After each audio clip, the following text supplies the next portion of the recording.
are in Tallinn, the capital of Estonia. The Baltic country is home to 1.3 million people and to one of the most advanced digital societies in the world. From e-residency to online voting to national ID cards, we're here to see how Estonia can be a blueprint for other countries looking to go digital. For our first stop, we went straight to the top with a visit to Estonia's president, Kersti Kaljulaid. If you could describe Estonia's digital society to someone who's maybe never heard of it before, what would you say? You can apply for passport, you can apply for driver's license, you can sell your car and buy a car online, register it online. So most of the services in Estonia, when it concerns public service, is digital. We have a generation who has grown up knowing that you communicate digitally. Estonians realized because they embraced the internet and technology, business and everything was going to move to the internet. Instead of just having an offline ID card, you also need something that works online. So we are inside the showroom of eStonia, which showcases a lot of the country's digital solutions. We're going to take a look at the electronic ID and digital signatures.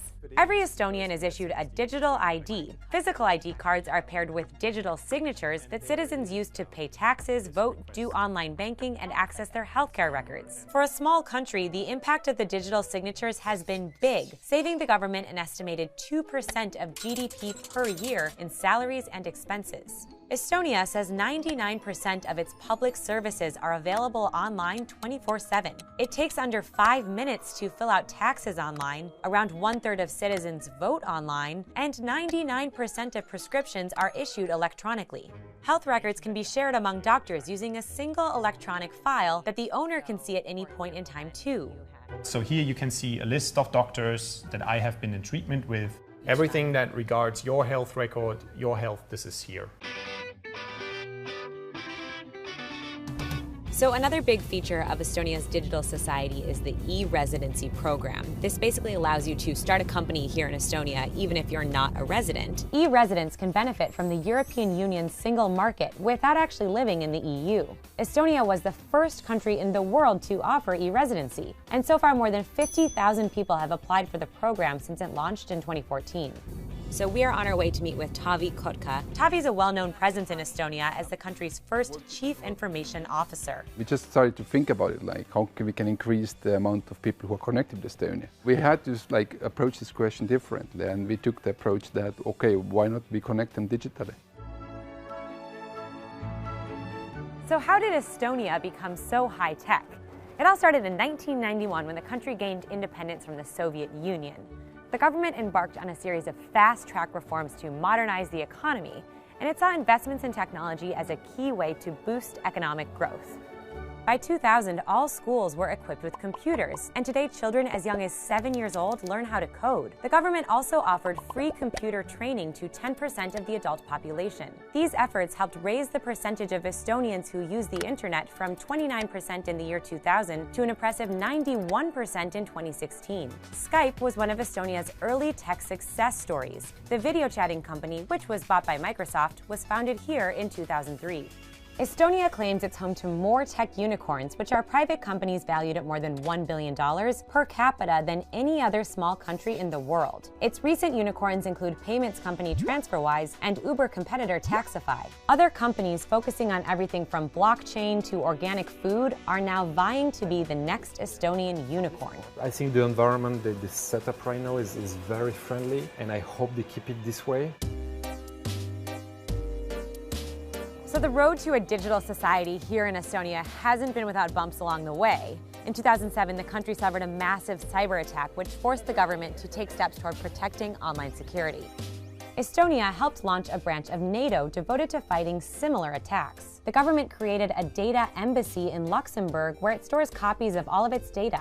And schools teach cyber hygiene starting in elementary school. The efforts haven't stopped cyber attacks altogether, but today many people here are convinced their data is safer online than on pen and paper. You actually see who has access to data, what data was collected, why, how it was used.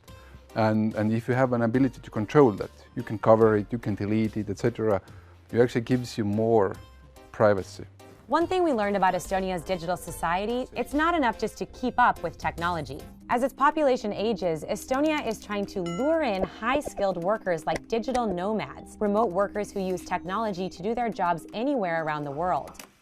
We're heading in to meet Carolee Hendricks. She's the CEO of a company called Jobatical. She's working with Kiluvansi from the Estonian Interior Ministry to develop what would be the world's first digital nomad visa. It's one example of a public-private partnership at work. It really reflects on what our whole immigration policy is about. We want to attract talented people, entrepreneurs that are beneficial to our society, to our economy. Do you see it as important to be attracting skilled workers? The loudspeaker of the world, which means United States right now or Brexit, it kind of seems that loud is closing down, but there's a lot of countries who are actually thinking about how to make it easier, how to attract people. Where people will move will very much define the failure or success of economy, right?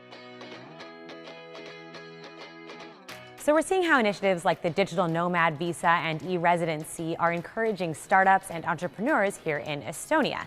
This is the Tenopol complex. It's home to more than 200 tech companies. Priit Gruus founded a health tech company whose app helps detect early stages of skin cancer. The small environment, the digital environment, people are very open for new innovations. As a market size, it's not that big, so you really have to think big at the very first step and think of your growth plans into other countries and other continents even. Replicating Estonia's digital success in bigger, more diverse countries will be easier said than done.